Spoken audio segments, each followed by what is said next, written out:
Queridos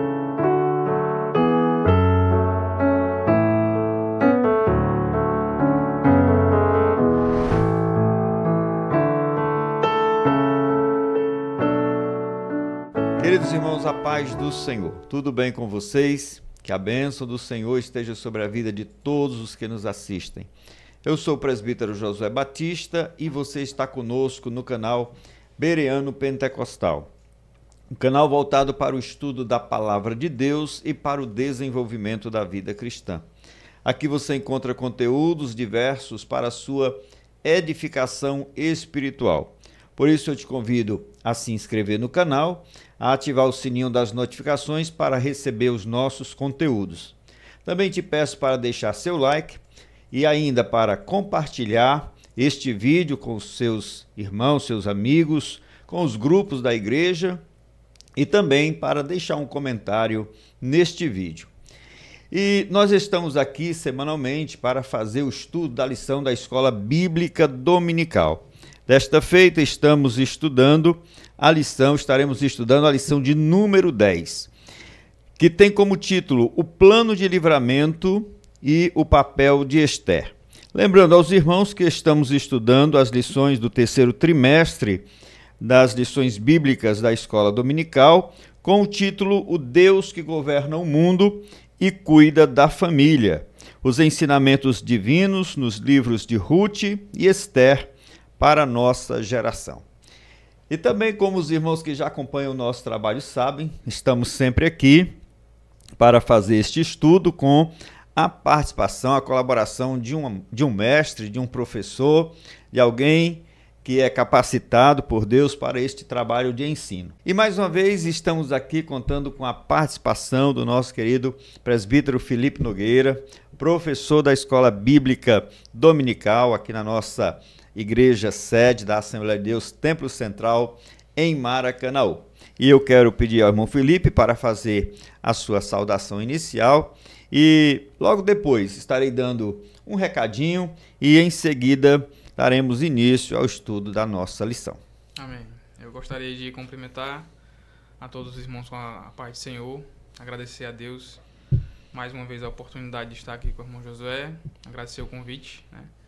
Mais uma oportunidade que Deus nos concede de estarmos meditando um pouco na palavra dele. E eu espero que Deus possa nos ajudar nessa conversa de hoje, para que muitas pessoas possam ser edificadas pela palavra de Deus. Amém, meu querido. A honra é toda nossa, né? A alegria é muito grande tê-lo mais uma vez aqui, sabendo que podemos contar com a sua boa colaboração, né?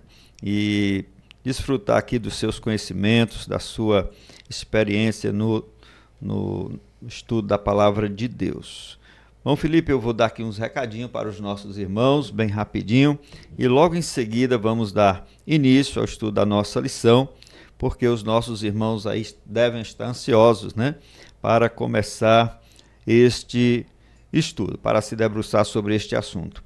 O nosso recado de hoje, irmãos, é só para recomendar os nossos vídeos. Queremos dizer que o Bereano Pentecostal é um canal que tem conteúdos diversos. Não somente temos aqui os estudos das lições da Escola Dominical, mas nós temos também mensagens, nós temos podcasts ou bate-papo, né, com convidados especiais. Recentemente, né, publicamos 2 bate-papos, 2 podcasts que fizemos, com o pastor Márcio Roberto, do Circo do Evangelho, e outro também com o pastor Antônio II. Mas nós temos outros, né? Temos aqui conversado com missionários, pessoas que têm se dedicado à obra de missões, tais como o missionário Robert Van, o missionário Fran, o missionário Lázaro Leme, e outros mais, né? Você pode averiguar, pode conferir as nossas playlists, você vai poder ver e aprender, estudar, ter o privilégio de assistir às experiências, os relatos de vida e ministeriais desses homens de Deus. Eu te convido a conferir os nossos vídeos, tá certo? E assim você estará nos ajudando, né, a promover mais ainda este trabalho que temos iniciado aqui no Bereano Pentecostal. Muito bem, irmãos, agora nós vamos dar início ao estudo da lição. A lição hoje é a de número 10, que vai ser estudada em nossas escolas dominicais no dia 8 de setembro. Né? O título, o plano de livramento e o papel de Esther. Lembrando que estamos estudando a história de Esther, né?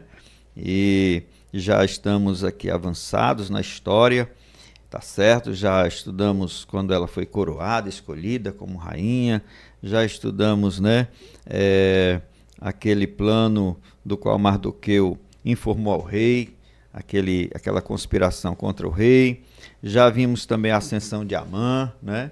E como também Amã vai, na sua fúria contra Mardoqueu, né, traçar um plano conspiratório para destruir todo o povo. E hoje nós vamos estudar o plano de livramento, né? Vamos dizer assim, o contraplano, tá certo, Felipe? O texto áureo, eu pedir a você para me ajudar aqui na leitura. Eu vou ler o texto áureo, você lê a verdade prática. O texto áureo diz o seguinte: porque desde a antiguidade não se ouviu, nem com ouvidos se percebeu, nem com os olhos se viu um Deus além de ti, que trabalhe para aquele que nele espera. Irmão Felipe, lê a verdade prática. É nos momentos dramáticos da vida que mais aprendemos a confiar em Deus e a depender dele realmente. A leitura bíblica em classe encontra-se em Esther, capítulo 4, versículos de 5 a 17, e também no capítulo 5, versículos 1 a 3 e também os versículos 7 e 8. Os objetivos da lição. Primeiro objetivo, relatar o plano de Mardoqueu e o temor de Esther.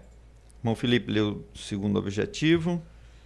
Considerar o processo de convencimento de Esther por Mardoqueu. E terceiro, demonstrar o plano de Esther diante do rei Assuero.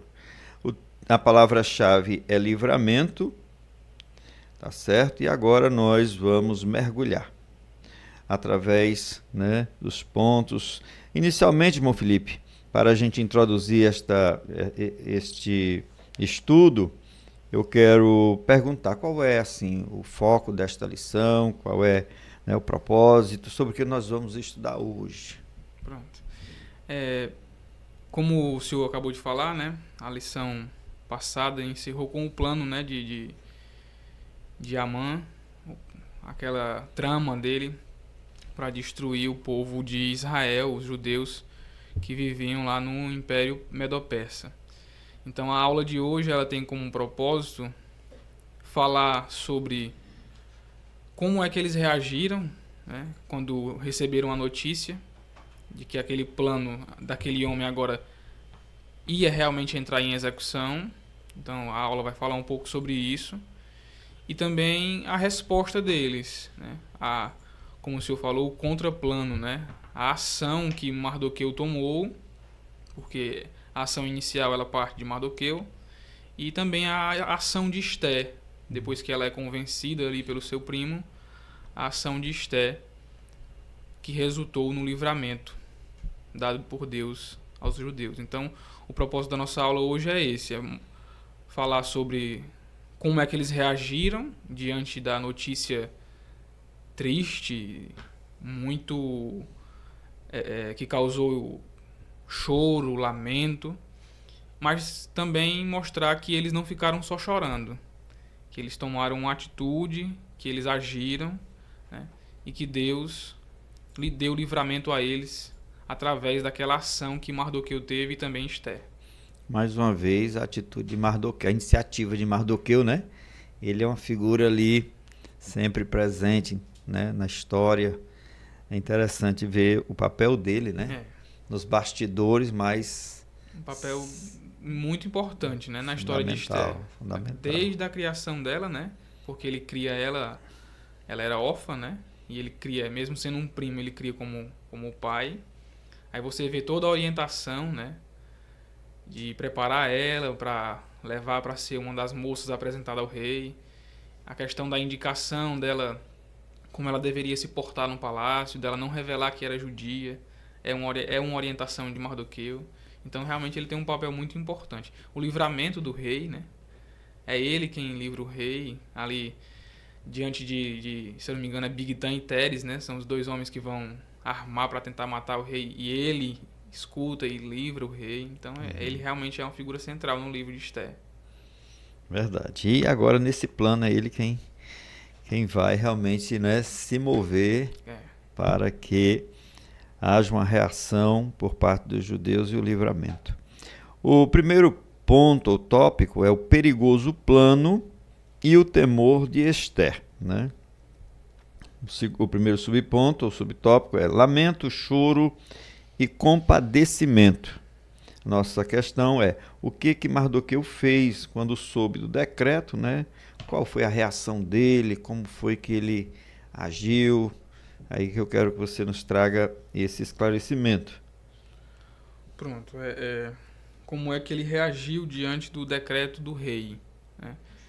É interessante a gente observar que esse decreto vinha cumprir o plano de Amã de executar os judeus, né? E aí a gente precisa olhar a palavra de Deus, sempre tem um propósito além, né? Amã, nós aprendemos na aula passada, foi falado sobre isso, ele era um agagita, né? Descendente de Agag, que era inimigo dos judeus. Agag é aquele rei que Saul descumpre a ordem de Deus de matá-lo. Amalequita. Uma Amalequita, e ele preserva a vida do rei, lá em 1 Samuel. E é justamente naquele capítulo que Samuel fala aquele verso tão conhecido, né? Melhor obedecer do que sacrificar. Então, Amã era descendente desse povo, dos Amalequitas. E Amã tem o plano de executar os judeus. E aí a gente precisa ter uma visão mais ampla de toda a Escritura. O plano de Amã não era de executar os judeus que estavam em Suzã, mas era de executar todos os judeus que estavam em todas as 127 províncias do Império. Então o plano de Amã era dizimar os judeus, fazer com que o povo de Israel sumisse da face da terra. Esse era o plano dele, né? A palavra que hoje se aplica é genocídio, né? Genocídio. Exterminar todo um povo, né? Toda uma etnia, né? Com certeza. Por mais que Amã não tivesse esse pensamento em mente, mas claramente nós vemos que esse é um plano de Satanás desde o princípio. Dizimar os judeus. Por quê? Porque lá em Gênesis capítulo 3, verso 15, muito conhecido o texto, Deus vai dizer que da semente da mulher nasceria um que iria esmagar a cabeça da serpente. Satanás então passa a observar a história e Deus começa a anunciar e dizer que esse descendente viria de Abraão, depois viria de Isaac, depois de Jacó, depois de Judá, depois de Davi. Então, quando Amã tem a ideia de acabar com os judeus, ali há um plano de Satanás de impedir o surgimento do prometido por Deus lá em Gênesis capítulo 3:15, que viria esmagar a cabeça dele. Então o propósito de Satanás era impedir o nascimento do Messias. E ele estava usando Amã para cumprir esse propósito. Quando Mardoqueu recebe a notícia, e aí o que ele fez, que foi a pergunta que o senhor me fez agora, a Bíblia vai nos relatar em Esther capítulo 4 e 5. Nessa lição de hoje nós vamos estudar esses dois capítulos, né? O capítulo 4 e também o capítulo 5. A Bíblia vai nos dizer que Mardoqueu rasgou suas roupas, se cobriu de pano de saco e de cinzas e saiu pela cidade clamando em alta voz e soltando grito de amargura. E aonde a notícia chegava, os judeus tinham um grande luto, com jejum, choro e lamentação. E aí eu gosto de imaginar a tristeza que aquele povo recebeu. Interessante a gente observar, já foi falado aqui em aulas anteriores, se eu não me engano foi até o senhor mesmo que comentou isso, que a história de Esther, ela se passa pós-cativeiro. Eles estavam cativos, mas eram um povo livre. Eles estavam lá porque decidiram ficar. Um grupo de judeus retorna a Jerusalém, a menor parte, e a maioria permanece ali em Suzano, na capital do Império. E o livro de Esté se passa com esses judeus. E aí eu fico imaginando a tristeza dessa multidão de gente, pais olhando para filhos, né? E sabendo que aquelas crianças que estão brincando não vão chegar à fase adulta. Né? Filhos já com um pouco mais de entendimento, fazendo perguntas: como assim, pai, nós vamos morrer? Então, realmente, era uma notícia que trouxe muita tristeza, muita amargura ao coração daquele povo. Né? Que eles vão chorar, vão jejumar, vão lamentar, porque aparentemente era algo que não tinha como voltar. Após o rei dar a ordem e selar com o anel, era uma lei irrevogável. Esse era o costume dos medos e dos persas. Não é como hoje, que a gente tem uma lei e vai procurar uma brecha na lei, né? Para achar um escape. Não tinha essa possibilidade. Depois que o rei colocava ali, colocava o anel e selava, era algo que iria acontecer. Então, realmente foi algo de muito lamento. A primeira atitude de Mardoqueu é essa. É lamentar. E aí é interessante a gente observar, para mim poder falar um pouco sobre a segunda atitude de Mardoqueu, como a vida, ela é, não sei se essa é a palavra correta, volúvel, como ela muda rápido. Pode ser. Como ela muda rápido, como ela... Variável, né? Os judeus que estavam no Império decidiram ficar porque lá era mais cômodo. Voltar para Jerusalém, para reconstruir a cidade, onde os muros estavam derrubados, as portas estavam queimadas, a cidade estava destruída e o povo passava fome, porque essa é a descrição que nós temos da cidade de Jerusalém no livro de Neemias, logo no capítulo 1. Voltar para lá era muito mais difícil do que permanecer em Suzã, onde tudo estava cômodo, calmo, onde eu agora já não era mais um escravo, eu tinha a minha carta de liberdade, agora eu decidi ficar. Tudo era cômodo, a vida estava cômoda, fácil. Mas de um dia para o outro, eles foram dormir um dia e no outro dia a notícia se espalha por todo o Império, é divulgado no jornal da época, em que aquele povo, os judeus, que tinham recebido liberdade, agora não só eram escravos, mas estavam destinados a morrer. E aí eu já acho algo muito interessante da gente observar para nós hoje. A vida continua assim. Ela continua sem nós sabermos. Por mais que a gente ache que nós estamos estabilizados, tá tudo bem, tá tudo tranquilo. Descansa e sossega, né? Aqui no nosso Brasil, tá tudo bem, tá tudo tranquilo, a vida está acontecendo, mas recentemente, 4 anos atrás, de um dia para o outro, o mundo inteiro foi abalado com a notícia de que a gente não podia mais nem sair de casa para trabalhar. Então, uma das coisas que a gente precisa aprender com a vida é essa questão da necessidade de colocarmos a nossa confiança em Deus, única e exclusivamente em Deus. Porque enquanto nós estivermos aqui, a vida ela é assim. Ela é assim. E a gente não pode achar que tá tudo bem, tá tudo tranquilo e que nada pode acontecer. E isso é muito perigoso, porque nós, seres humanos, temos essa facilidade de acharmos que as coisas que nós fazemos diariamente são normais. Acordei, vou trabalhar, vou para a igreja mais tarde, pronto, tá tudo normal. Não é normal. Se está tudo assim é porque Deus está permitindo que esteja assim. E nós não podemos esquecer disso. Não podemos nos acostumar na Pérsia. Os judeus estavam acostumados na Pérsia. E do dia para a noite, a vida deles mudaram. Então a primeira atitude de Mardoqueu e dos judeus é essa. Eles vão chorar, vão lamentar. Mas há também uma segunda ação de Mardoqueu. Após a angústia e o choro diante da notícia, Mardoqueu não permanece estagnado. ele não fica sem ação. Ele toma uma atitude.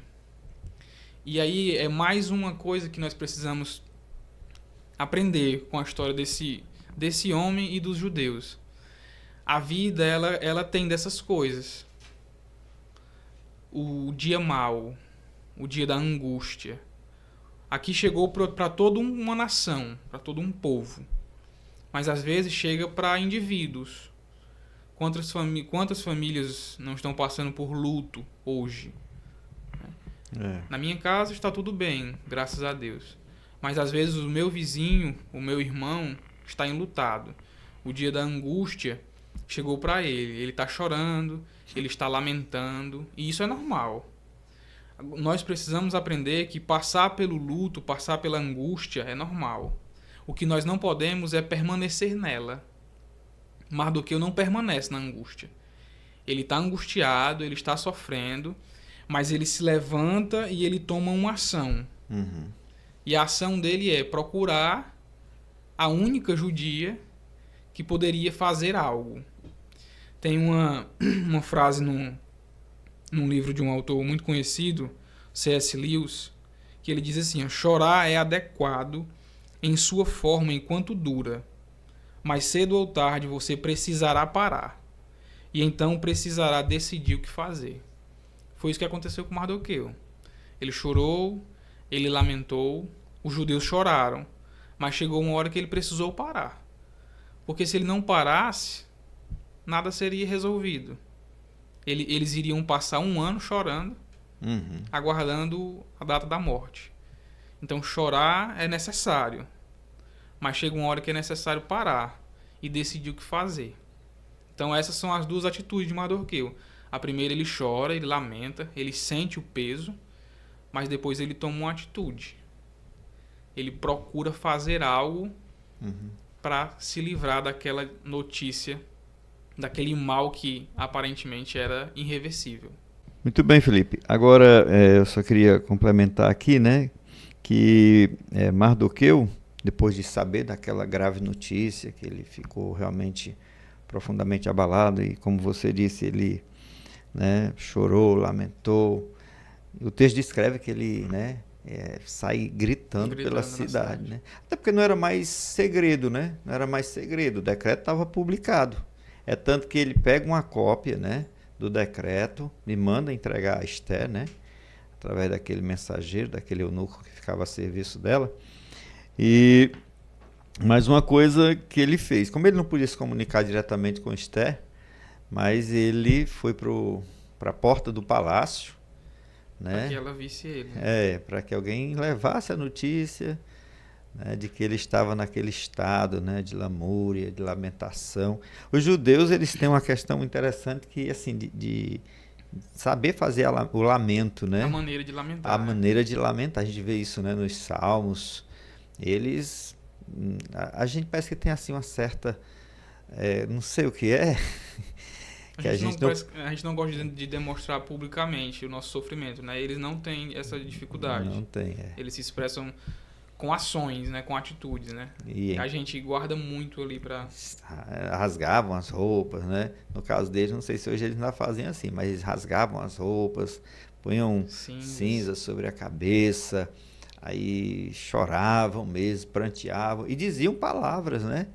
Oh, como é triste a minha situação, a situação do meu povo, e fazia todo aquele relato, lamentando, né, aquele estado, aquela circunstância, né? A gente parece que é por causa daquela coisa da murmuração, que a gente foi doutrinado a não murmurar, e a gente acha que tudo é murmuração, mas não é, né? A gente tem direito de expressar realmente a nossa dor, a nossa tristeza, os nossos problemas, né? Lançando, é claro, diante do Senhor toda a nossa ansiedade, como diz a palavra, mas a gente vê Mardoqueu agindo dessa forma, né? Para chamar a atenção de Esther. Aí o comentarista, que os sentimentos dele eram sinceros, né? Assim como todos os judeus das províncias, quando chegou a notícia da matança, né, que estava determinada sobre ele. Aí ele fala aqui, compartilhar nosso sentimento com as pessoas certas é necessário, né, e nos faz bem. Precisamos comunicar como diz, comunicar com o santo as vossas necessidades, né? As vossas necessidades. A gente precisa realmente ter um amigo, ter alguém para compartilhar, para dividir, né, aquele fardo, aquela dor, aquela situação, né? Até o próprio Senhor Jesus, ele, na hora lá do Getsemane, né? Ele leva os amigos mais próximos. E desejou que os amigos, né, ali vigiassem com ele. E, rapaz, vocês não puderam vigiar comigo nem uma hora, né? Lamentou ali a solidão que ele sofreu por parte dos amigos. O segundo subponto, irmão Felipe, é um obstáculo real. E aí, o que impedia Esté de ir diretamente ao rei, né? De suplicar? Parece que não era tão simples, né, como a gente possa imaginar. Já que ela era rainha. É verdade. Porque que ela, à noite, na cama, ao lado do esposo, né? Como a gente tem aqui na nossa cultura oriental essa ideia. Por que ela não poderia simplesmente falar? Mas era bem diferente, né? A realidade. Bem diferente. Ela era uma rainha, mas não havia aquela intimidade, aquela liberdade, né? Como a gente possa pensar. Isso que eu imagino. Esclareça aí para nós. Tem algumas coisas que impediam, né? Algumas coisas impediam Esté de ir diretamente ao rei. Primeira coisa que eu acho interessante a gente observar é o quanto Esté estava isolada dos judeus, ao ponto dela ser a única judia em todo o império que não sabia a causa do sofrimento de Mardoqueu. O senhor acabou de falar que todos os judeus era público, o decreto já tinha sido publicado, Mardoqueu inclusive estava com uma cópia para entregar a Esté. Muito bom. Mas quando Esté vê ele, recebe a notícia, ela pergunta por que ele está assim. Ou seja, veja a que nível Esté estava afastada do povo. Estava dentro de uma bolha, né? Dentro de uma bolha, isolada. Vivendo literalmente imergida no meio dos persas, na cultura persa, e tinha se afastado totalmente do seu povo. Isso é algo a gente a observar, né? E uma das coisas que levou Esté a se imergir no meio dos persas a esse ponto era o fato dela não poder se revelar como judia. Mardoqueu disse que ela não contasse que ela era uma judia, né? E ela levou isso muito a sério e não contou a ninguém que ela era uma judia, e viveu totalmente isolada, né? Só que aí Deus levanta uma situação em que agora se faz necessário ela se revelar como uma judia, porque para ela pedir pelo povo ela precisava revelar a sua nacionalidade, né? Isso. E às vezes tem muita gente que às vezes passa por coisas similares, né? A pessoa é crente, mas está tão imergida. Está no 007 ali. É o crente 007. Ele está tão imergido ali naquela bolha, naquele grupo de amigos, que ninguém sabe que ele é crente. Mas aí, de repente, Deus levanta uma situação em que ele vai ter que se revelar como cristão, né? Foi isso que Deus fez com Esté. Então, um dos primeiros motivos que Esté não podia ir diretamente ao rei é porque, se ela fosse, ela iria ter que se revelar como judia, né? O segundo problema é que os ânimos de Assuero não estavam bons na época, né? A Bíblia não fala sobre isso, mas a história nos conta que pouco tempo antes Assuero tinha perdido uma batalha importante. Os gregos já estavam em ação, que é o império que vai suceder o Império Medo-Persa, e venceram uma batalha muito importante. Se eu não me engano, a Batalha de Salamina. Eu acho que esse é o nome da batalha. Essa batalha fez com que o Império Medo-Persa perdesse muito dinheiro. Verdade, viu? Assuero volta envergonhado da batalha para casa. E aí Amã é astuto.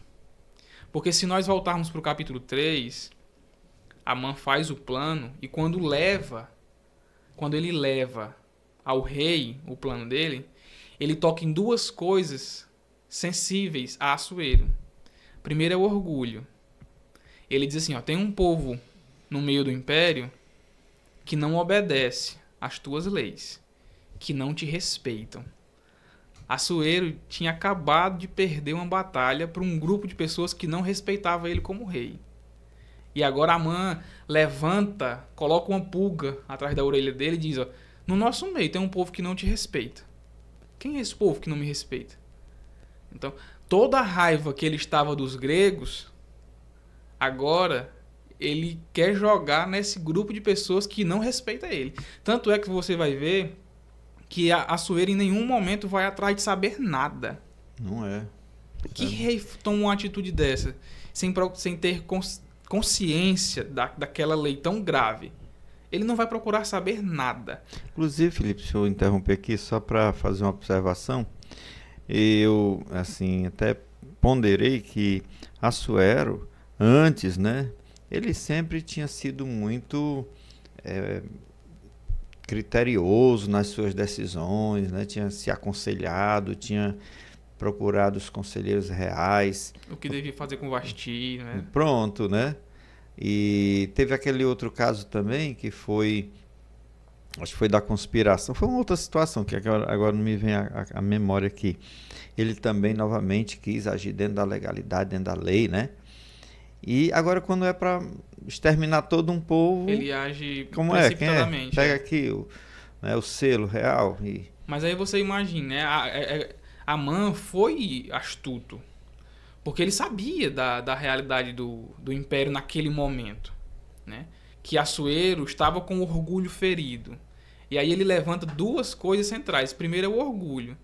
Não é só os gregos que não te respeitam. Tem um povo no meio da gente que não te respeita, que não segue as tuas leis. E a segunda coisa que Amã toca é justamente no dinheiro. O império tinha sofrido uma perda enorme de dinheiro. Amã vai e diz assim, ó, se o senhor me permitir, eu coloco 340 toneladas de prata nas mãos do rei. Se o senhor autorizar, com que eu mate esse povo que não te respeita. Uhum. O rei olha para a situação e diz, tem um povo que não me respeita, e basta eu autorizar, tu vai me dar 340 toneladas de prata? Eu vou matar 2 coelhos com uma cajadada só. E aí não vai atrás de saber nada. Autoriza na hora. Então, o segundo problema que Esté tinha é que os ânimos de Assuero não estavam amigáveis. Não estavam amigáveis. E o terceiro problema que Esté tinha é que a lei dos Medos e dos Persas não autorizava que qualquer pessoa chegasse à presença do rei, a não ser que essa pessoa fosse chamada. E aí, tanto é que no diálogo de Esté com Mardoqueu, através do Ataque, se eu não me engano é o nome do servo dela, ela diz que ela faz uma revelação que... Ataque com H, né? Que é para não confundir com o verbo, H. O substantivo atacar. Ela faz uma revelação que com certeza surpreendeu Mardoqueu. Ela diz que tem mais de 30 dias que o rei não me chama à presença dele. Então ela era a rainha, mas ela não dormia com o rei. Eles tinham quartos separados. E há 30 dias que o rei não chamava a rainha até a presença dele. E aí havia a lei dos Medos e dos Persas que a pessoa que chegasse até a presença do rei sem ter sido convocada por ele, essa pessoa era passível de morte. A não ser que o rei estendesse o cetro, né? E ali aquele ato simbolizava que ela poderia vir e também o favor dele, né? Ela poderia tanto chegar como a morte está livre. Eu lhe dou permissão. Uhum. Né? Alguns estudiosos vão dizer que era justamente pelo problema que era tão comum não só no Império Medo-Persa, né? Mas em todos os impérios da época, né? De pessoas próximas matarem o rei. Né? Isso era muito comum naquela época.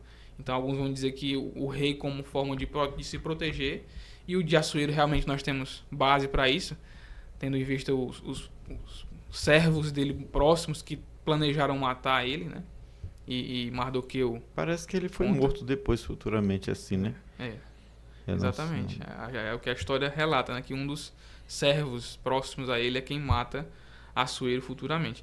Então Esté basicamente tinha esses 3 problemas, né? O problema do quanto ela estava isolada e agora ela precisava se revelar. O ato dela chegar para pedir algo iria implicar em ela ter que se revelar como judia.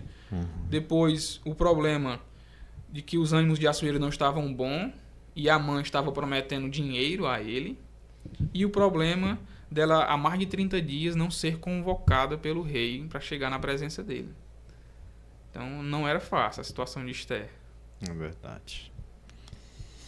Muito bem. E a terceiro subponto é autoritarismo e morte, né? Pergunta como morreu o rei Assuero e o que a sua morte nos ensina, que é esse ponto, né, que eu já até dei assim uma antecipada e você complementa. Pronto. A história vai nos revelar que Assuero morre pelas mãos de um dos seus oficiais, né? Aquilo que Mardoqueu anos antes tinha livrado o rei Assuero das mãos de 2 servos, chamados Bigtan e Teres, anos depois se concretiza agora pelas mãos de outro servo. Um dos seus súditos vai matar o rei Assuero. Aquilo que a gente aprende, que eu acho muito importante, é observar que liderança com autoritarismo não produz servos, produz inimigos. Se nós trouxermos para o nosso contexto,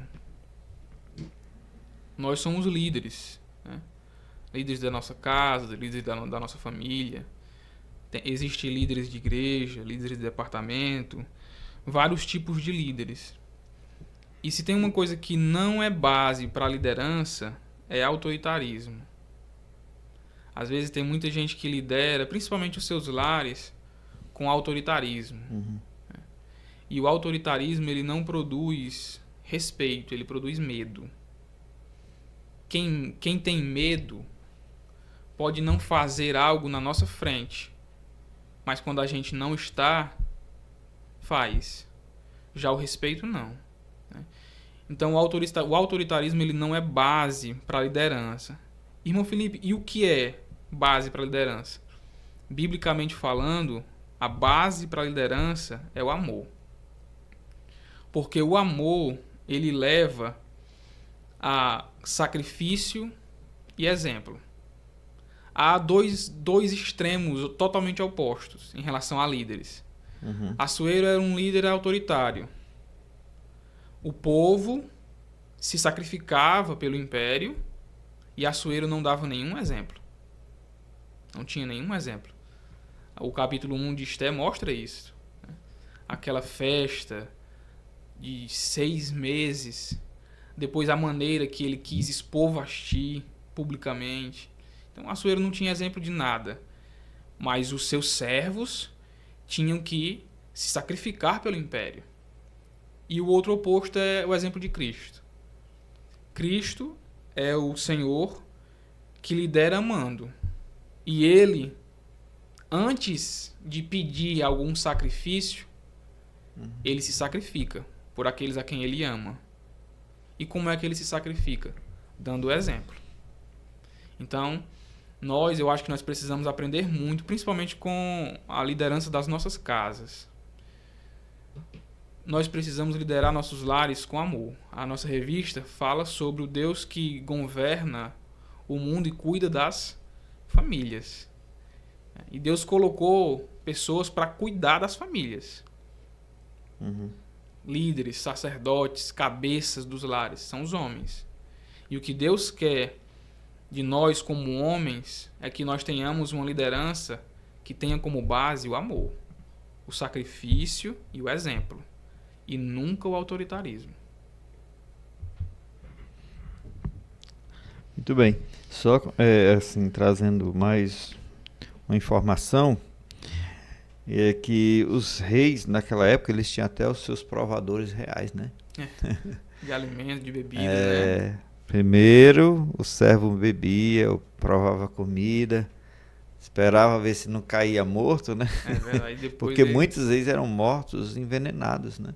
Era uma forma bem comum naquele tempo de conspiração contra as autoridades, né?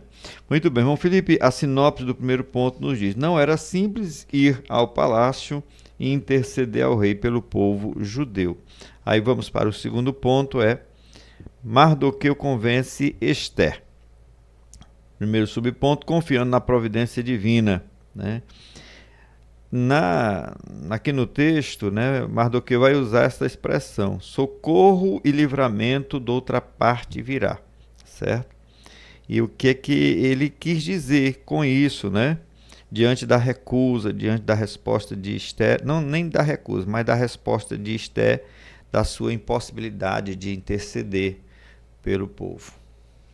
Primeiro é interessante observar o que o senhor justamente acabou de falar, né? Que o fato de Ester, de certo modo, se recusar a interceder pelo povo, e de certo modo Ester temeu. Ela temeu, né? Ela sabia que não era fácil e que aquilo colocaria a vida dela em risco. E aí Mardoqueu lhe lembra que ela é judia. Parece que Ester tinha esquecido, é interessante, né? Assim, não acho que você vai ser a única que vai escapar porque está aí no palácio, não. Mardoqueu faz questão de dizer isso, né? Uhum. Então ele é como se ele acorda, desperta. Tu tá achando que a tua posição vai te salvar? A tua posição não vai te salvar. Ela não vai te salvar. E aí ele lembra Ester. Ele dá duas. É como se ele desse duas opções a Ester. Uhum. Ou você vai até a presença do rei e põe sua vida em risco. E aqui realmente não era algo fácil. Ester foi muito corajosa, né? Ela foi muito corajosa. Ou você espera e certamente você morrerá. Certamente você morrerá. Agora, o que é belo é a frase dele, que é a pergunta que o senhor fez. Você morrerá. A tua casa vai ser esquecida. A casa do teu pai vai ser esquecida. Mas socorro e livramento de outra parte virá. Da parte para os judeus. Ou seja, ele tinha convicção.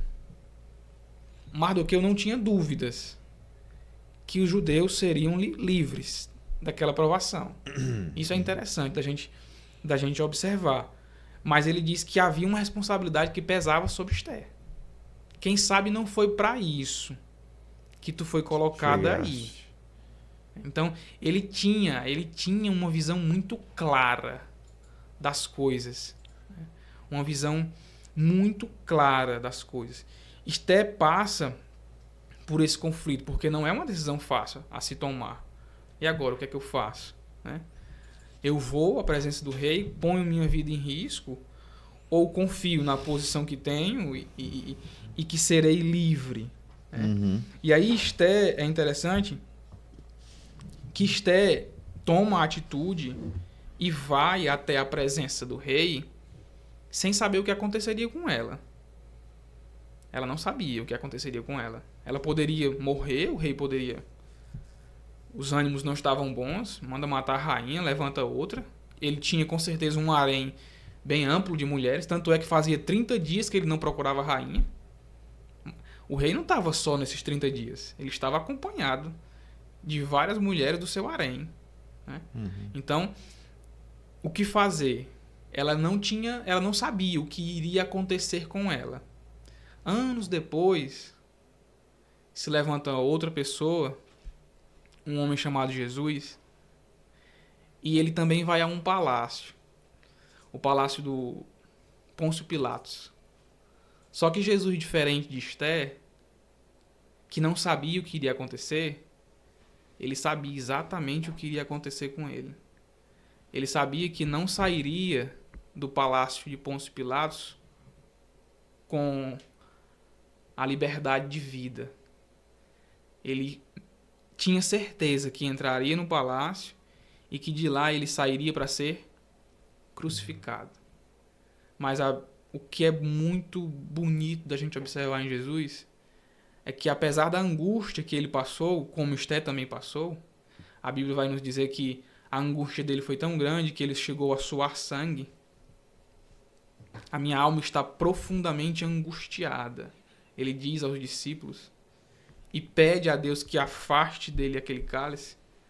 mas que não se cumpra a vontade dele, mas a vontade do Pai,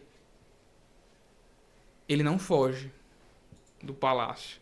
Mesmo sabendo que iria morrer, ele não fugiu. E por quê? Por quê? Porque a liderança dele tinha como base o amor. E era necessário que ele passasse por aquilo para que aqueles a quem ele amava pudessem ser salvos. Para Esté ainda havia a possibilidade de se livrar da morte. Para Jesus a morte era o único caminho. E mesmo assim ele não fugiu dela. Mardoqueu mostra absoluta certeza. E aí é interessante, irmão José, a gente observar como Deus sutilmente ele está agindo na história. O nome de Deus não aparece no livro. Né? É uma marca do livro de Esté, sempre comentado isso. Mas é interessante a gente observar como Deus... Que torna esse livro único, né? É, o que torna ele único, né? Em todas as escrituras. É o único livro da Bíblia, né? Que o nome Deus, o nome não aparece. Mas é interessante a gente observar como Deus age sutilmente na história. Se a gente voltar para o capítulo 3, como é que Amã, depois de arquitetar o plano ali com os seus comparsas, como é que eles decidem a morte dos judeus? Através de um lançamento de sorte, né? Aquilo que é chamado o purro. E aí o texto vai nos revelar que eles se reuniram no primeiro mês do ano para lançar sortes, para ver em que dia os judeus iriam ser executados. A sorte poderia ter caído no mês seguinte. Não poderia? Sim. Mas a sorte cai no último mês do ano. Interessante. Será que isso foi acaso? Será que isso realmente foi sorte? Ou é Deus controlando a história? O livro de Provérbios, capítulo 16, versículo 33, e aí eu gosto de acreditar que Mardoqueu sabia desse verso. Por isso ele diz, certamente, socorro e livramento virá de outra parte. Provérbios 16, 33 diz assim, ó, a sorte se lança, mas do Senhor procede toda decisão. Eles lançaram sortes, achando que iriam matar os judeus. Só que do Senhor que prossegue a decisão. E Deus disse, só vai cair lá no último mês. Para quê? Para que eles tenham tempo de se organizar. Esté precisa acordar, se revelar como minha serva lá dentro. Eu coloquei ela lá para isso. E através dela, eu vou trazer livramento ao meu povo. E para isso eles precisam de tempo. Então eu O povo vou dar sai tempo da a eles. falsa segurança, né? Eles saem da falsa segurança, voltam a jejuar, né? Voltam a orar.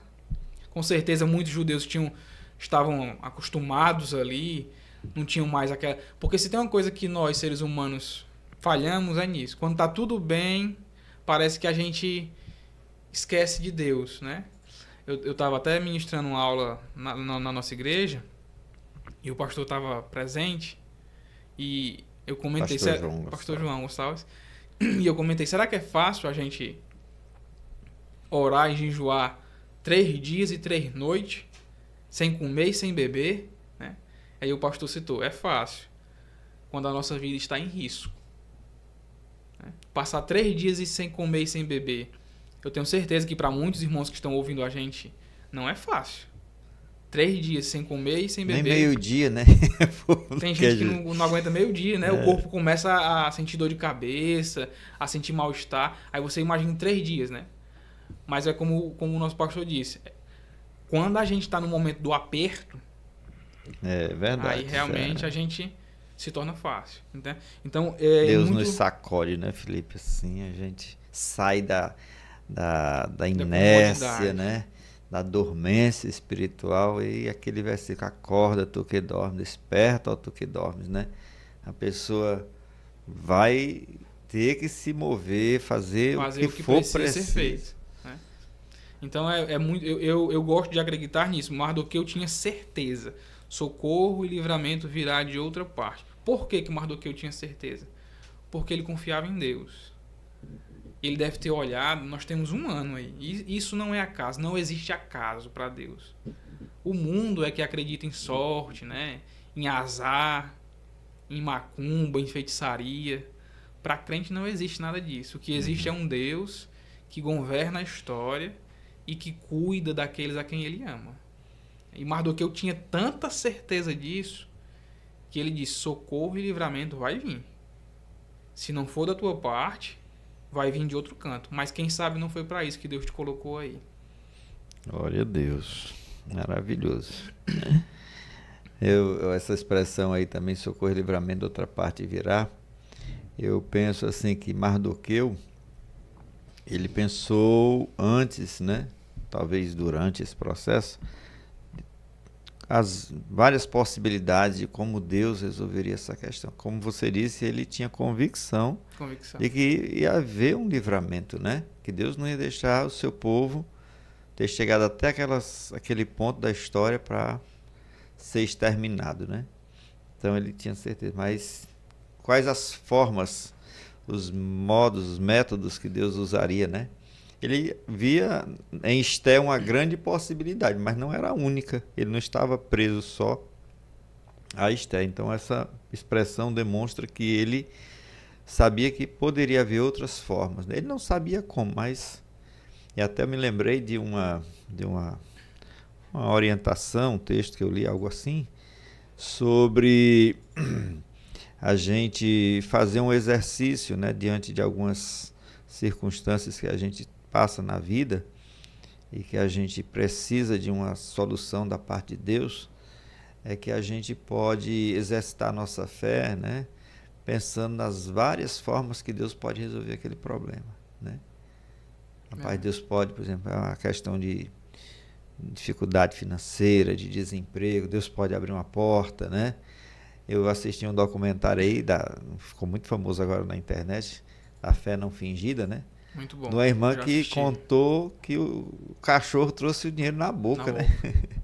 Elias, lá naquele lugar, lá em Querite, né? Deus mandou corvos para alimentar. Quem poderia, né, imaginar que Deus ia usar aquele método, aquela forma de providência, né, para o seu servo naquele lugar? Então, ele controla tudo. Ele tem, né, não trabalha de uma única forma, mas as multiformes, né, maneiras de Deus fazer, de Deus resolver.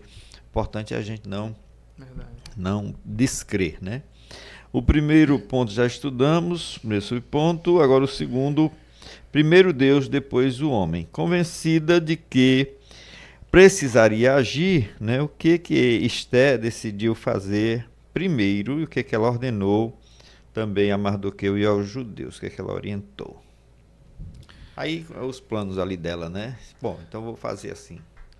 É interessante a gente observar que Esté não sai imediatamente a falar com o rei, né? Aqui ela já mostra prudência, né? E a atitude de Esté é informar a Mardoqueu o que ela faria e pedir a ele que dissesse, que organizasse ali para que todos os judeus fizessem a mesma coisa que ela iria fazer, os judeus ali de Suzã, da capital, né? E o que ela diz é que ela vai orar e que vai jejumar, né? Para que após 3 dias ela entre na presença do rei.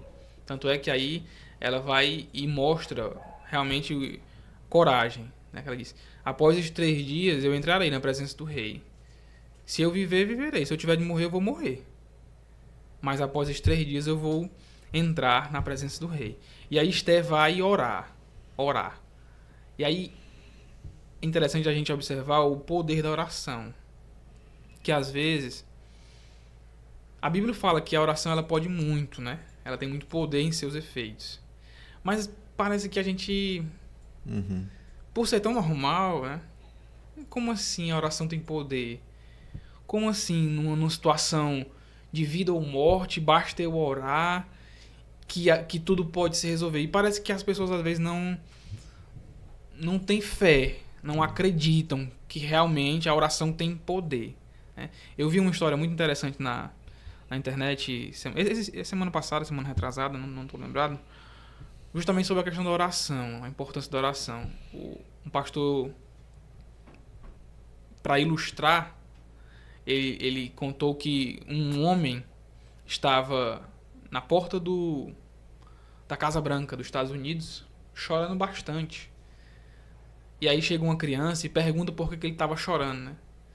E aí aquele homem diz, eu tô chorando porque eu preciso falar com o presidente, mas não tem como. Eu não tenho acesso a ele.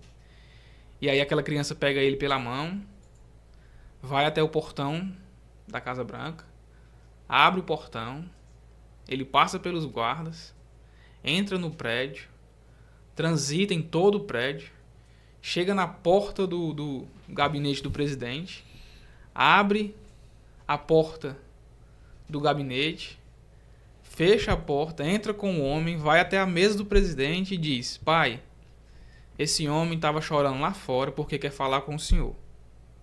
Isso é possível? Uhum. Naturalmente, Não, nenhum né? filho, nem o filho do presidente poderia fazer isso. Mesmo que essa criança fosse o filho, ele não poderia fazer isso, ele seria impedido, né? Mas na oração, é exatamente isso que acontece com a gente. Jesus pega a gente pela mão, ele entra no palácio do Rei dos Reis, nos leva até a presença do Pai e diz assim, Pai, escuta ele quer falar contigo. E a Bíblia ainda diz que ele intercede por nós. Atende ele, né? Atende ele. É pecador. Atende ele, Pai. Escuta ele.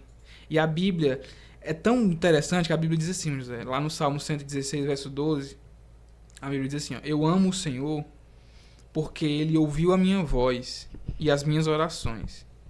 Eu amo o Senhor porque ele se inclinou para me ouvir. Eu o invocarei por toda a minha vida. Uhum. Se a gente chegar, nós estamos na época eleitoral, hoje os políticos estão todos escutando a gente, né? Estão tudo batendo na nossa porta, escutando o que é que a gente precisa. Mas a gente sabe que essa não é a realidade do dia a dia. É uma dificuldade medonha de você falar com um prefeito, um vereador. Né? E nós temos a oportunidade do Rei dos Reis, do Senhor dos Senhores, se levantar do trono da graça, se inclinar para ouvir a nossa petição. Foi isso que Esther fez. Ela disse, eu vou pedir, eu vou orar, eu vou jejuar, e vocês precisam fazer a mesma coisa. Então a gente precisa aprender com Esther, com Mardoqueu, de que tem coisas que só quem resolve é Deus. Só quem resolve é Deus. E a gente precisa pedir a Ele, em humildade, para que Ele nos atenda. E o que é mais bonito, e é isso que deve nos encorajar, é saber que Ele está disposto a receber a gente no gabinete real. Porque o Filho dele está do lado dele intercedendo por nós. Glória a Deus. Maravilhoso, irmão Felipe. E assim, o nosso comentarista, ele traz assim uma aplicação, né, dizendo que uma triste característica dos nossos dias são o secularismo e o materialismo, né? As pessoas, muitas pessoas, não todas, é claro, ainda tem muitos que confiam no Senhor e buscam o Senhor, creem no poder da oração, né? Que através da oração as nossas súplicas, as nossas necessidades são atendidas diante de Deus, mas tem muitas pessoas que não creem mais, né? Ah, esse negócio de orar, esse negócio, eu vou resolver do meu jeito, eu vou, né? Eu confio no homem, eu confio no político, eu confio, né, no advogado, eu confio aqui no poder do dinheiro, eu pago, eu faço tudo, né? E na verdade nós precisamos continuar nessa dependência, né, de Deus. Às vezes Deus faz isso, né? Porque é comum a raça humana fazer isso que o senhor está falando, né? Tentar resolver. Tentar resolver. Eu vou tentar resolver. A gente vê isso até na Bíblia, né? Os homens tentando resolver promessas que Deus tinha feito, né? Mas às vezes Deus coloca a gente em situações, que era o caso aqui do povo judeu, de Esther, Mardoqueu, não tinha a quem eles recorrer. Não tem dinheiro, não tem amigos importantes, nada. Vocês não podem fazer nada. E às vezes Deus faz isso. Eu não sei se os irmãos que estão ouvindo a gente já foram colocados em situações assim. Eu já fui colocado em situação que eu não tinha amigo. Eu podia ser amigo do presidente dos Estados Unidos. amigo íntimo dele. Ele não podia fazer nada por mim. E essa era a situação dos judeus. Parece realmente que Deus estava chamando eles a um despertamento.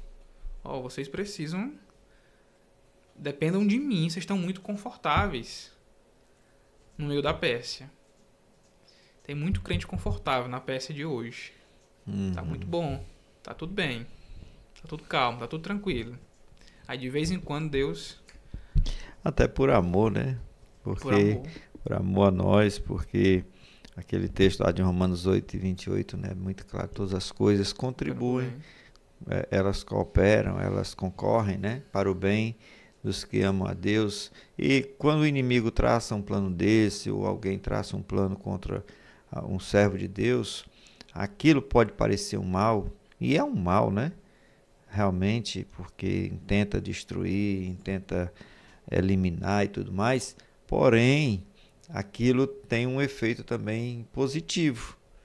Porque, no caso, levou o povo ao despertamento, levou o povo a confiar em Deus, então contribuiu. Né? E isso continua acontecendo muito hoje, né? Pois é, contribui. Quantas pessoas não eram cristãs, estavam na igreja, estava tudo bem, e de repente, por alguma coisa da vida, se afastou, foi para o mundo, se desviou, e lá no mundo, de repente, acontece algo que é ruim, como você está falando, é um mal, mas que quando o mal acontece, a primeira coisa que ele se lembra é: eu abandonei a Deus, né? Eu saí da igreja, eu não deveria ter feito isso. E aí parece que a consciência começa O filho pródigo, né? O exemplo. A consciência começa... E aquele mal ali é um mal, vai ter resultados, vai ter frutos, serão colhidos, mas no final serviu para trazer o filho pródigo de volta para casa, né? Então, Deus continua usando esse método ainda hoje, né? Consequências da escolha do homem, afastou-se, foi para o mundo, foi se divertir, mas a Bíblia diz que ele corrige o filho a quem ele ama, né?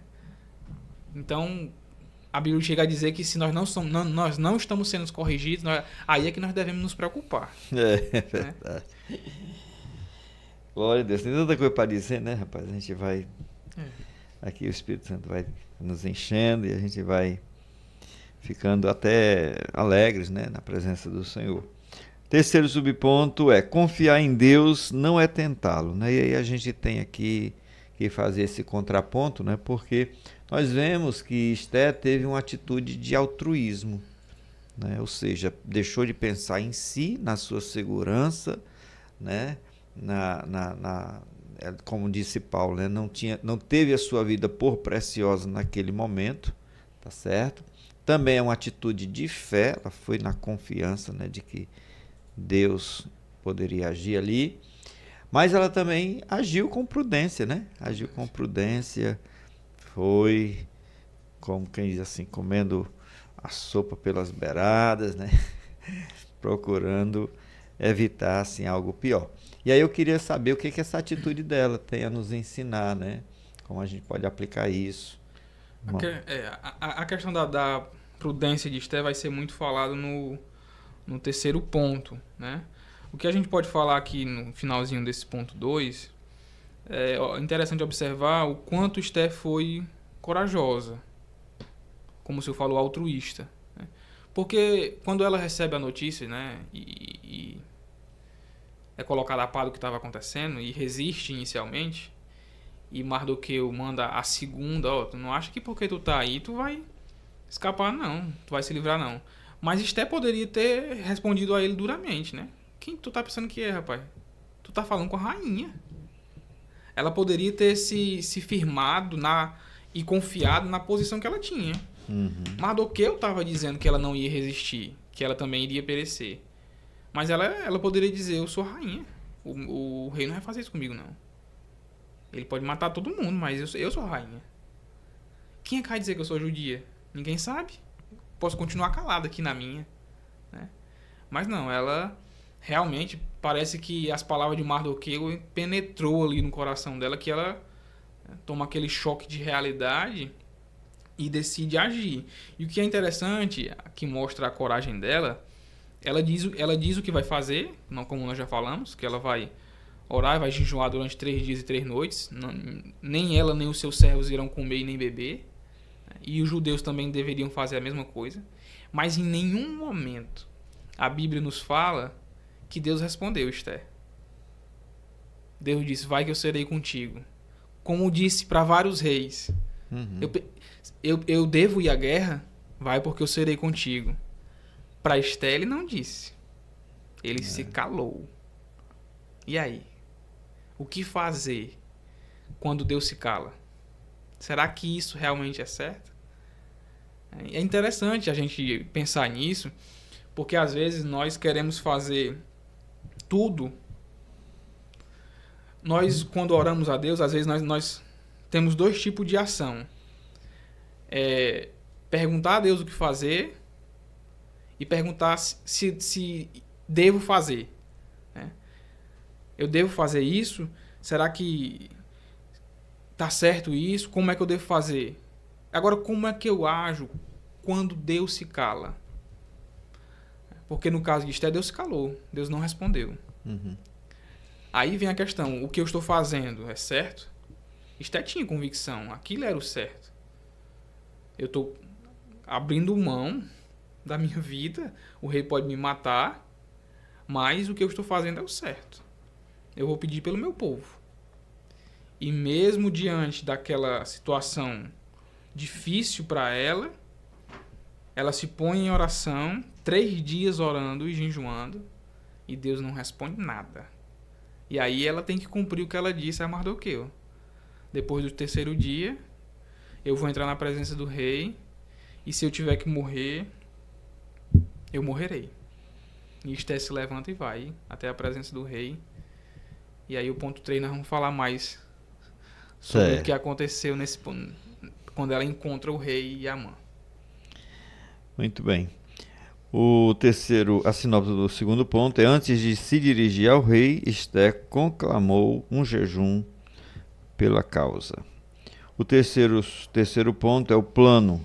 Esther entra à presença do rei e propõe um banquete, não é? O primeiro subponto é prudência, preparação e ação. Como Esther se preparou para ir à presença do rei, mesmo sob risco da própria vida? Pronto. A maneira que Esther se prepara, nós já falamos um pouco sobre isso, ela vai se preparar com coragem, confiança em Deus, e ela decide. A primeira ação de Esther é se decidir. Ela diz, eu vou. Ela toma uma decisão. Aquilo que no início poderia ser dúvida, medo, ela toma uma decisão. Eu vou. Eu irei falar com o rei. Se tiver que morrer, eu morrerei. Se eu tiver que morrer, eu morrerei. Né? Tá lá no capítulo 4, no verso 16. Ela diz, irei falar com o rei, ainda que seja contra a lei. Se eu tiver que morrer, eu morrerei. Então ela mostra coragem. Só que ela não age de imediato. Eu vou, diga mais do que eu estou indo agora falar com o rei. Quem ele pensa que é, né? Quem ele pensa que é? Ela poderia ter saído ali direto, né? Para ir falar com o rei. Ela poderia, já que ela tinha tomado a decisão, né? Eu vou falar com o rei. Se eu tiver que morrer, eu vou morrer. Então ela saía e ia diretamente ao palácio. Mas ela mostra prudência. Esther tinha uma sabedoria dada por Deus de entender o momento em que o palácio estava, né? Nós já falamos um pouco aqui sobre a batalha, a perda da batalha de Salamina, o dinheiro oferecido por Amã, tudo isso estava em jogo. E Mardoqueu informa ela que Amã tinha oferecido dinheiro, né, ao rei. Então, ela age com prudência e com consciência de que ela precisava do auxílio de Deus para ir à presença do rei. Porque antes de entrar na presença do rei, Esther entra na presença de Deus. Ela primeiro vai buscar a Deus. E aí ela vai pedir ao povo que jejuem por ela, né? Mas aí já estava decidida. Ela já estava decidida. E aí, falando um pouco sobre essa questão da prudência, da moderação, o quanto isso é importante. Nós vivemos dias hoje que as pessoas são muito apressadas, né?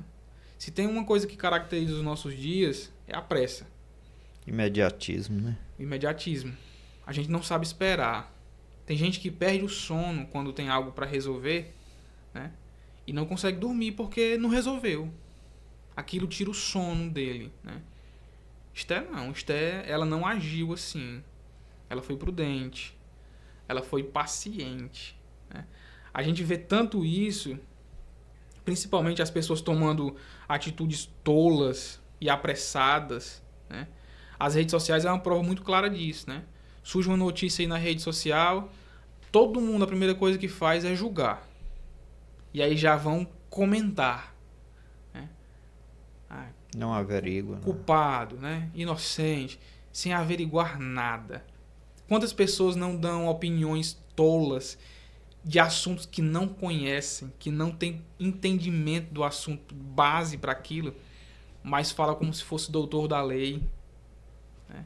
E aí a gente vê as pessoas agindo apressadamente, expondo a vida de forma tola. As pessoas, acordei, vou para tal canto, farei isso, passarei as férias em tal canto, né? Como eu escutei um pastor pregando uma vez. Só falta dizer pro ladrão em qual tapete deixou a chave, né? A chave extra, né? Deixei a chave extra em tal canto do quintal, pode entrar, né? Porque as pessoas hoje são assim, apressadas, né? E essa pressa normalmente leva a gente a fazer coisas tolas, né? Esther, claro, com a sabedoria dada por Deus, não age assim. Poderia ter feito isso. Poderia ter ido direto à presença do rei. Mas antes disso, ela prefere ir à presença de Deus.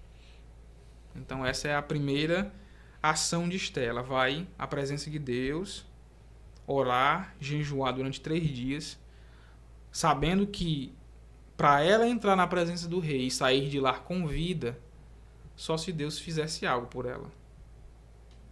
Só se Deus fizesse algo por ela. Porque além disso, Felipe, além de ela pôr em risco a própria vida, ela poderia não obter sucesso no que ela pretendia, né? Porque, de repente, o rei poderia ter estendido o cetro, poderia tê-la recebido, mas quando soubesse qual era realmente a causa, ter dito, não, já assinei, pronto, acabou, não volto atrás, vai acontecer. Não é verdade? Verdade. Então a gente tem que pensar também nisso. Posso ir para o segundo ponto? Sim. Estendendo o cetro, né? E aí surge essa curiosidade aí do livro. O que era esse gesto, esse símbolo de estender o cetro, né? O que isso significava? Pode trazer esse esclarecimento. Pronto, chegou o dia, né? Esther passa os 3 dias ali em oração e jejum e chega o dia. Chegou o dia de agir agora. A Bíblia diz que ela se veste, né, com as vestes reais, as roupas da rainha. Ela não vai toda arrupiada, não, né? Ela estava jejuando 3 dias, estava abatida de rosto. Exatamente, ela tal, vai, né? se arruma, né, toma um banho, se perfuma, vai à presença do marido com as vestes reais. Como José, quando ele é chamado ali da prisão para a presença de Faraó, né? Ele não vai todo barbudo, todo... Apesar de que era um costume já dos hebreus não tirar a barba, mas como ele estava no país, né, estrangeiro, que os costumes eram outros, ele foi lá, tirou a sua barba, né, e tudo, se apresentou diante de Faraó com uma postura bem digna. Pronto. Verdade. E aí ela se arruma, né? Chegou o dia de agir. Ela passou 3 dias orando e agora ela vai agir. Quando ela chega na porta, né, do local em que o rei estava, aí o rei olha, né, vê Esther ali toda arrumada, a rainha, né, e agora é o momento de decisão. Esther poderia nem falar nada, né, essa é a verdade. Esther poderia nem expor o motivo, né, pelo qual estava ali. O rei simplesmente poderia olhar para ela, virar o rosto, falar com o servo e dizer, cumpre a lei, né, cumpra lá a lei, eu não chamei ela. Mas quando ela chega, o rei estende o cetro, né? E aí esse gesto, né, de estender o cetro significava conceder favor ou permissão para que viesse até a presença dele, né? Então, ali no caso, além de Esther receber a permissão de vir à presença dele, também estava incluído o livramento de morte. Porque quando ela vem, e o rei não estava só, tinha gente com o rei. Quando ela chega na presença do rei e todos sabem que Esther não foi convidada, eles tinham conhecimento da lei, e agora? O rei vai matar a rainha? A rainha descumpriu a lei. Ela quebrou a lei. Como ela mesma diz, eu vou descumprir a lei. Mas eu irei à presença do rei. E o povo agora está vendo a rainha descumprir a lei. Qual é a atitude do rei? Só o rei poderia livrar ela, né? E aí o rei estende, né, o cetro, dá a permissão que ela venha e livra ela da morte. O que Esther fez não era comum. Não era comum. Não era algo que acontecia todo dia. Precisava de muita coragem para chegar na presença do rei. Só muito desespero. Só muito desespero. Exatamente. Então, o que eu gosto de imaginar é que quando o rei vê a rainha, ele sabia que aquilo não era uma atitude normal de Esther. Esther não era uma mulher precipitada, uma mulher linguaruda, que falava demais. Cadê o rei? Tá com 30 dias sem me ver, rapaz. Ei, cadê o... Não vai me chamar mais, não. Ele conhecia a mulher que ele tinha. Então, quando ele vê Esther, eu penso que o rei já tem alguma coisa aí. Ela não viria à minha presença sem ter algo. Ela não colocaria a vida dela em risco sem ter algo. Tanto é que quando ela entra na presença dele, ele diz, né? O que é, rainha Esther, que tu queres? Qual é o teu pedido? Tem alguma coisa? Qual é o teu pedido? Né? E aí ele faz uma promessa que alguns vão dizer que era uma promessa comum da época, né? Que alguns reis fizeram isso, que não era bem verdade, né? Ele diz, né? Até a metade do reino eu te darei. Era uma retórica só. Era um exagero, né? Os reis usavam isso, né? No Novo Testamento nós vamos ver isso também, né? Quando o Herodes, se eu não me engano, com a filha lá a moça que pede a cabeça de João Batista, né? E ele diz, né? Filha. Até a metade do reino eu te darei. Né? Ele faz a mesma promessa. Qual é o teu pedido? Qual é o teu pedido que eu te darei? Né? E ela disse, eu quero a cabeça de João Batista numa bandeja. Já orientada pela mãe. Né? Coisa macabra. Então, tinha isso, né?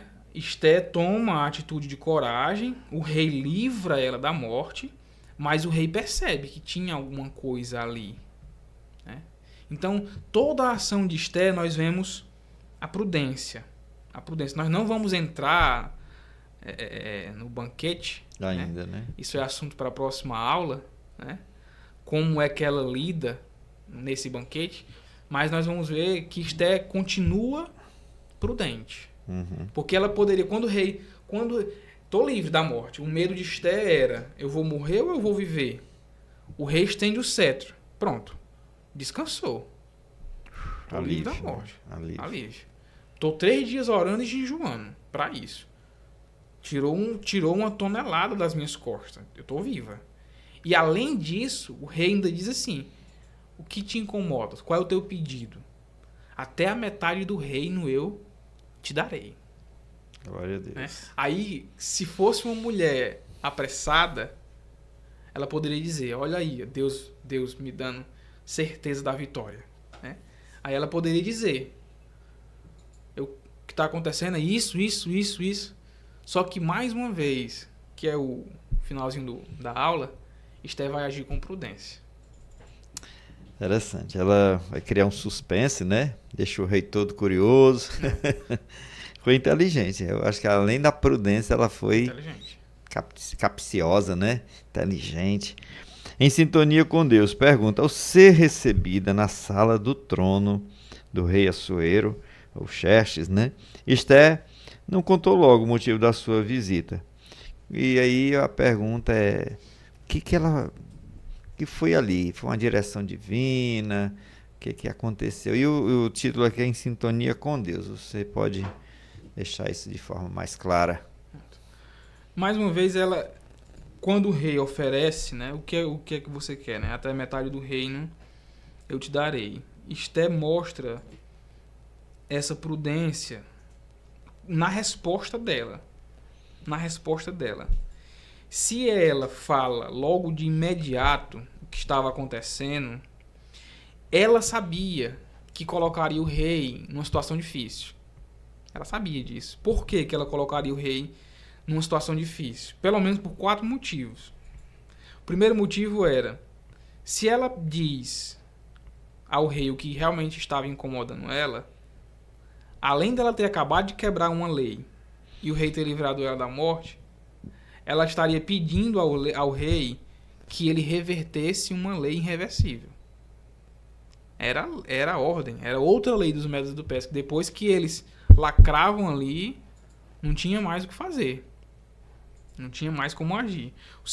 A segunda situação difícil que ela colocaria o rei era que pedir para cancelar a lei envolvia perda financeira. Uhum. A mãe ia trazer dinheiro para os cofres.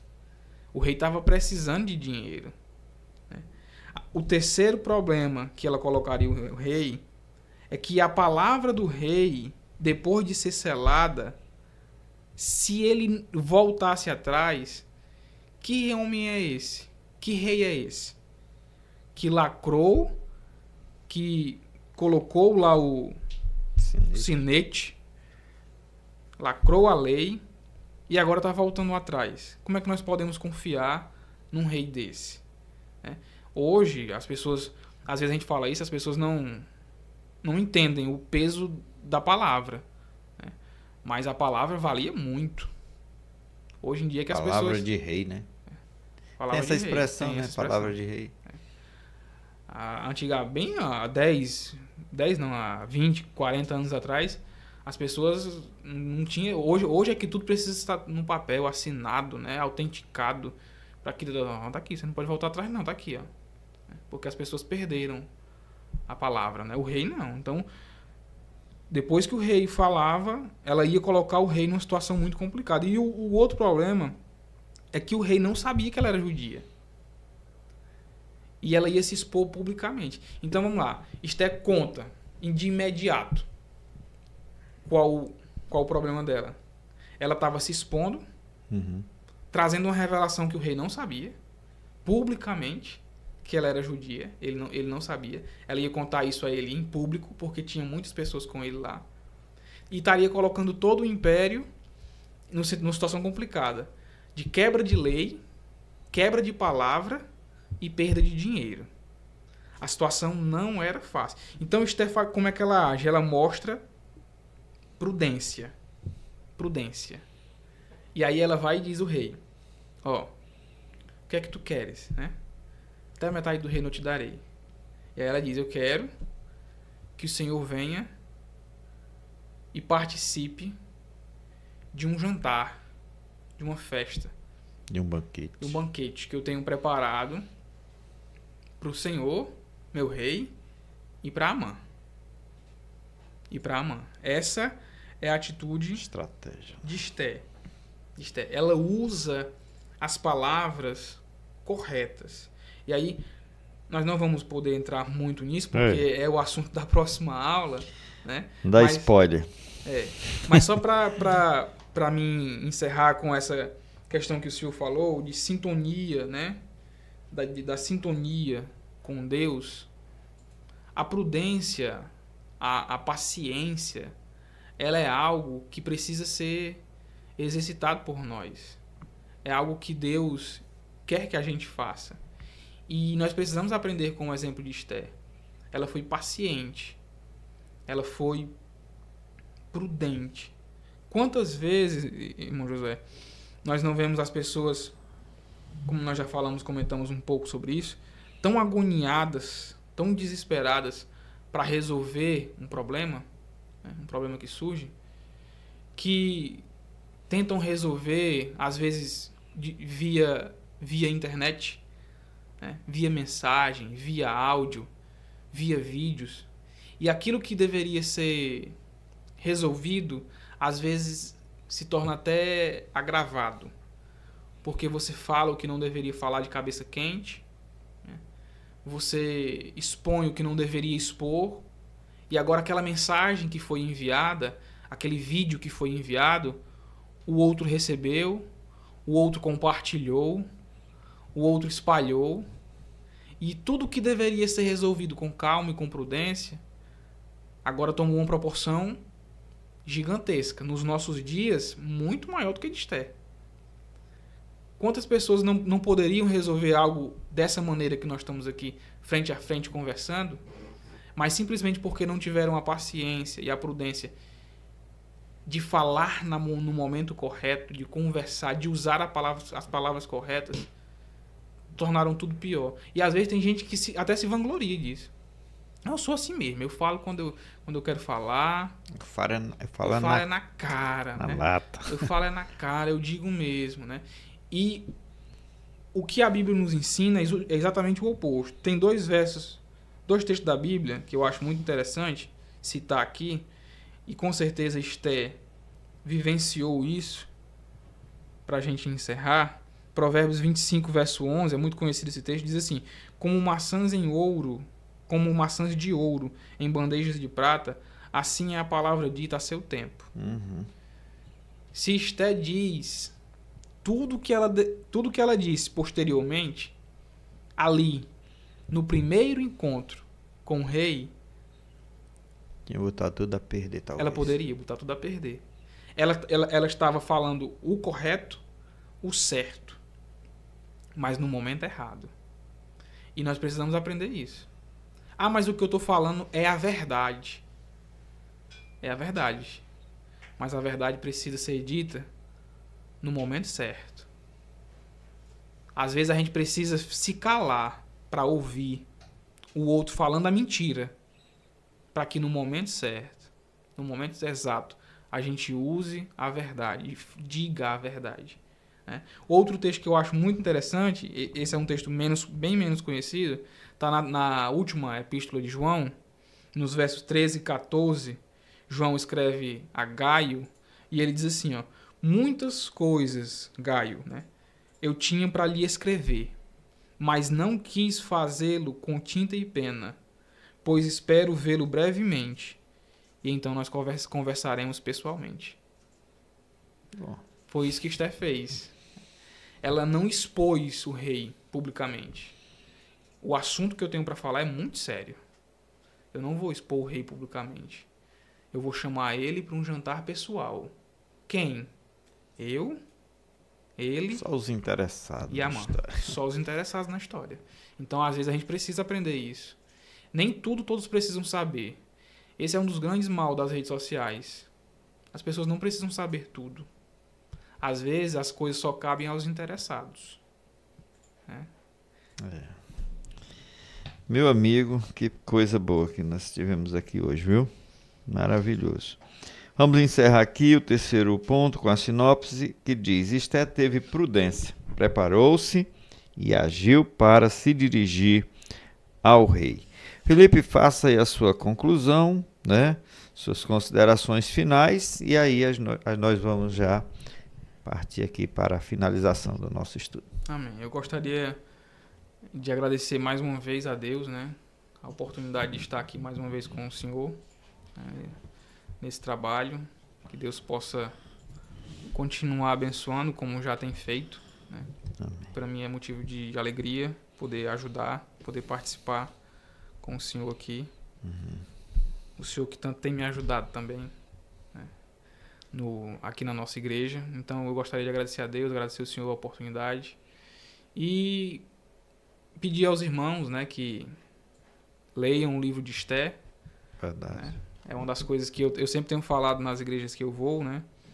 A escola bíblica dominical, ela é uma oportunidade muito importante para a gente aprender a palavra de Deus, para a gente ser edificado. Mas não basta a gente sentar e ouvir, né? A gente precisa colocar em prática e precisa também ler o livro, né? Quando nós temos uma revista dessa, que nós estamos estudando 2 livros, o livro de Ruth e o livro de Esther, 2 livros tão pequenos, né? Um 4 capítulos, o outro 10 capítulos. É uma oportunidade ímpar que você tem de leia o livro, né? Leia a Bíblia, medite na palavra de Deus, medite no livro de Esté, medite no livro de Ruth, que eu tenho certeza que Deus vai edificar as nossas vidas através da palavra dele. Amém? Amém. É verdade, Felipe. Nós agradecemos mais uma vez a sua presença aqui, a sua participação. E, amados irmãos, para não tornar mais longo este vídeo, a gente quer agradecer também, né, a vocês que vieram, que assistiram até o final. Tá certo? Mais uma vez eu te convido a fazer parte da comunidade do Bereano Pentecostal. Como? Se inscreve no canal e também torne-se nosso seguidor ali no Instagram. E aí você vai estar ajudando o nosso trabalho, tá certo? E Deus vai te abençoar.